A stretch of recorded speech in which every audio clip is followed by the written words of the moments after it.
Essa é a melhor aposta. Não, queria super luta. No, I want a super fight.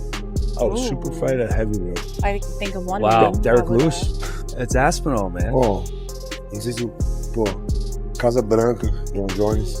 Jon Jones. Super luta. At the White House. Jon Jones. That's okay. Alex Pereira has once again sent shockwaves through the fighting world with a brutal knockout victory over Magomed Ankalaev at UFC 320.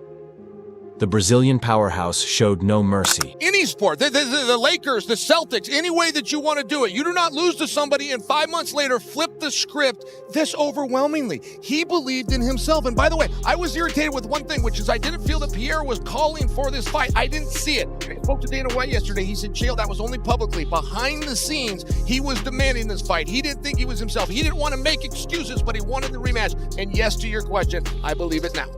He had a lot of losses in kickboxing and never made one, but for some reason he chose this time to make one. I don't know why. I believed him, and I think he proved. I think he proved himself right that he wasn't 100%, and he looked incredible tonight. Yeah, incredible is the right word. And I was expecting a little bit of a different version, of course, but the way that he almost ran out of his corner, and I think back to the year that he had in 2024, then he loses in March, and you're kind of wondering, where does he go from here? This just completely throws him back into that aura that he was in 2024. I think he's a bigger star. Definitely a bigger star. I love that you brought that up. I mean, him and O'Malley have been bouncing back who the biggest star is, right? And I'm taking Conor out because he's not currently licensed, but just to share with you, this fight was not the most anticipated fight of 2025, but I will tell you, coming out of this arena, I have had the great pleasure of standing here for 7 years with ESPN. I have never heard an arena the way that I heard them tonight. I have never heard a reaction. By the way, he got praised when he came in. They were booing Uncle Lion. I mean, they got the fans. He's got this guy eating out of their hands. He's 37 years old. He's a middleweight, by the way. He's not any bigger now than when he was the middleweight champion. I'm still big on the idea of eventually seeing him at heavyweight. I got to tell you, I'm drinking the Kool-Aid, and I am very high on people. Be the face of this organization at this point. Yeah, people love him. People love the way he fights, and can't be bummed out with the way he performed this evening. So He seemed to tease that maybe he was going to call for a Jon Jones fight, but then kind of pulled it back after, learning about Arthur. Is him going to heavyweight something you would entertain at this point? So today I was at work and had a bunch of meetings over there this afternoon, and I went over to the PI, and he was over in the PI. And I'm like, well, you're the last guy I expected to see here today. What are you doing here? And they're telling me we want to fight at heavyweight. I said, how about we win tonight and focus on tonight, and then we could talk about, heavyweight. And I don't know. There's still fights here in this division, but we'll see. I mean, this guy has been an absolute stud for us. He's on vacation in Australia, flies over and fights because, somebody fell out. He fights when he's hurt. He doesn't care. He wants to fight everybody. He wants to move up to heavyweight. He's now openly challenging Jon Jones in what could become the most historic fight the UFC has ever seen. Just moments after regaining the light heavyweight title, Pereira made it clear he's done chasing title defenses. He's after legacy now, and only one man stands between him and that goal: Jon Bones Jones. Oi! Oh! Take your time. Yep. Find your shots. Damn! That's all he had to do, guys. That's all he had to do the first time they fought. Alex Pereira to give him an opportunity to actually get into the fight. Ta-da! Ta-da! Ta-da! He's getting kicked. Fraud checked? Oh, come on, boys. Stop with the fraud check. He finished it too early for my parlay. Sorry. That was probably the shortest title reign. No, I think GSP. I think Matt Serra was. Chama's back, boys. Chama's back. I'm not gonna lie to you guys. I would fight Yuri Prohaska, then fight maybe the winner of Sorgan and Tom Aspinall, and be done. Fight fan, you know what the fight of the year it is that we need to see. Alex Pereira's got to move up. If Tom Aspinall defeats Cyril Gane at UFC 321 by KO in the first round as well, just to add some extra hype, Alex Pereira's got to move up to heavyweight and try for a third belt at the White House in 2026. Him versus Tom Aspinall. Tom Aspinall versus Alex Pereira at the White House, June 2026, International Fight Week. Third belt for Alex Pereira on the line. Potential GOAT status for Alex Pereira on the line as well. Tom Aspinall gets the super fight. This is the fight of the modern era of combat sports. Alex Pereira's the real deal though. Not only does he emote on Ankalaev afterwards and treat him like it was a walk in the park. A walk in the park. Let's talk about what really happened here. He started the fight and he's going inside low kick. Something that he did not do once or that much in the first fight between them. So you know what? The narrative from Pereira was, I was injured the first fight. That was the worst version of me that's ever showed up. And I was thinking, that's what all fighters say though. They're not just going to admit that the other guy's way better than them.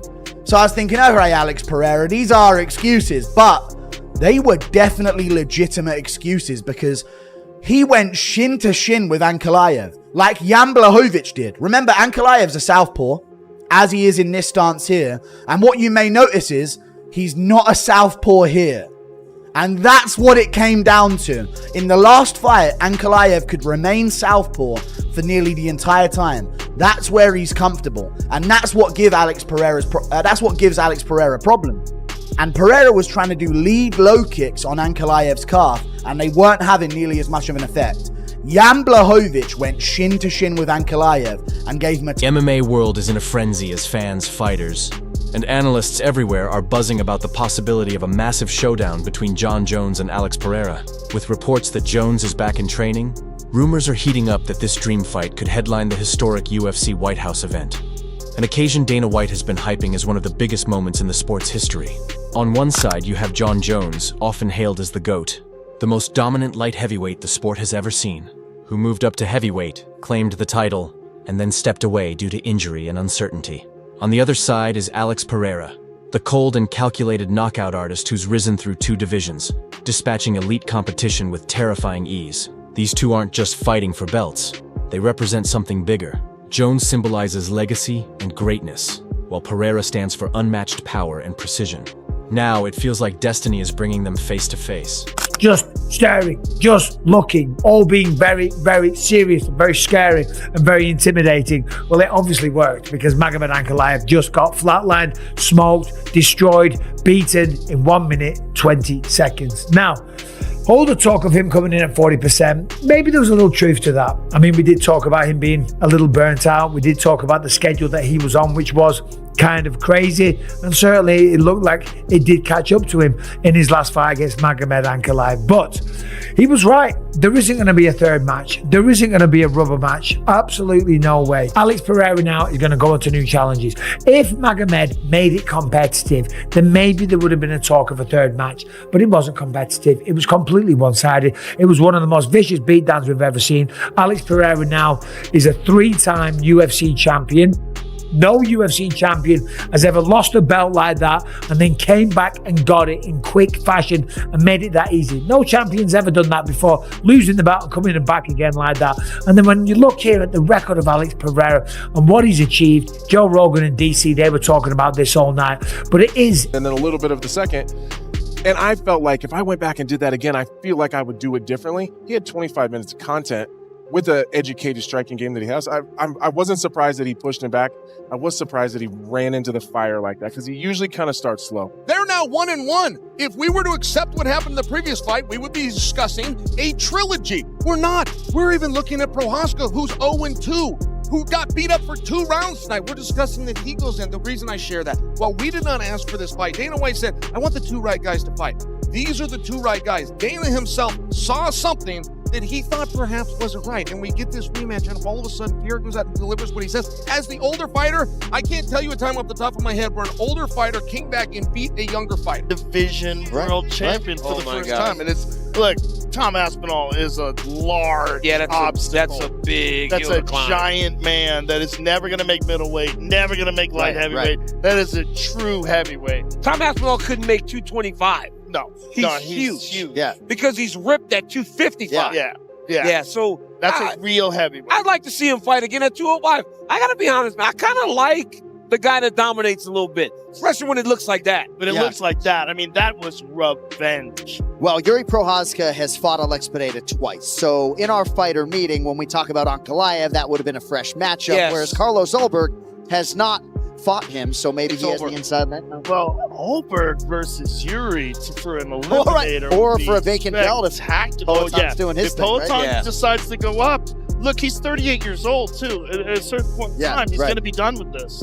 And it's not. We got to appreciate him now. Yeah. Because he doesn't have 10 years left. I mean, it's just heavyweights can fight a little longer, but 41, 42. Hey man, let me tell you something. Fighting in that 41, it ain't fun. It ain't fun at 41. I'm telling you, I don't care how good you are. But we said a year ago when we talked about Pereira, he's only been in the UFC 3 years, and now we sit here. He still has less than 4 years on the roster. Pereira made his intentions crystal clear. He's ready to face Jon Jones anytime, anywhere, even in the heavyweight division.